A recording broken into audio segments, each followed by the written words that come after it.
दादा और गाय दोनों एक समुद्र में नाव पर बैठकर सैर कर रहे थे। तभी अचानक तेज लहर आती है और नाव अनबैलेंस होकर पलट जाती है। सभी लोग मदद के लिए चिल्लाने लगते हैं, लेकिन उनके आसपास कोई मदद नहीं होती है। गाय डूबकर समुद्र के अंदर चली गई। तभी उसे कुछ अजीब दिखता है। उसने देखा कि एक महल के अंदर एक जल परी है और वह काफी दयालु दिख रही थी। गाय हिम्मत करके जल परी के पास गई और रोते हुए बोली, जल परी रानी, आप मेरी मदद कीजिए। हम लोग नाव में जा रहे थे और नाव पलटने के कारण सभी लोग डूब रहे हैं। जल परी बोली, तुम टेंशन मत लो, मैं तुम्हें एक नाव देती हूँ जिससे तुम सभी की जान बचा लोगी। जल परी ने उसे एक जादुई रेड डायमंड की एक नाव दी जो पानी के ऊपर चलती है। गाय रेड डायमंड की नाव लेकर सभी की जान बचाने के लिए निकल पड़ी। उसके बाद वह नाव में बिठाकर सभी की जान बचा लेती है। यह जादुई नाव ऐसी है कि सिर्फ पानी में नहीं बल्कि रोड पर भी चलती है। गांव वाले भावुक हो गए क्योंकि गाय उनके लिए सिर्फ गाय नहीं बल्कि एक भगवान है। तभी दादा बोला, तुमने हम सबकी जान बचाई, अब तुम नाव को मुझे देकर चली जाओ। गाय जब रेड डायमंड की नाव देने से मना कर देती है तो दादा गाय का एहसान भूल जाता है और वह सभी के सामने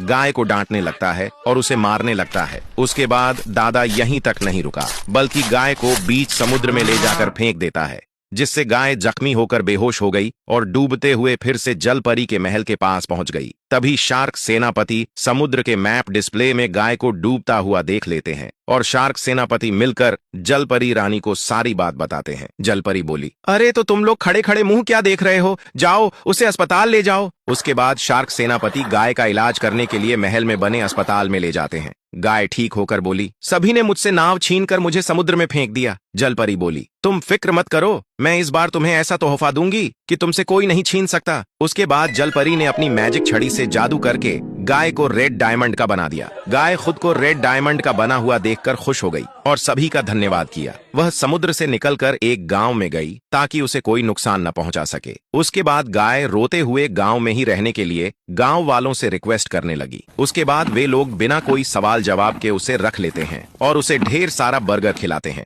गांव वालों ने सुबह देखा कि गाय ने गोबर की जगह रेड डायमंड निकाला है। गांव वाले इस बात को कंफर्म करने के लिए फिर से ढेर सारा बर्गर खिलाते हैं और गांव वालों का शक सच साबित हो गया और गाय ढेर सारा डायमंड देने लगी। फिर गांव वाले रेड डायमंड को पीसकर अपने घर को रेड डायमंड से प्लास्टर कर देते हैं। दादा यह खबर सुनकर गाय को लेने आ जाता है, लेकिन वे लोग गाय देने से मना कर देते हैं। गांव वाले बोले, अगर गाय चाहिए तो इसका फैसला हम नहीं, वीडियो देखने वाले करेंगे। गाय बोली, दोस्तों आप लोग लाइक सब्सक्राइब करके कमेंट में दादा या गांव लिखकर अपना वोट दें।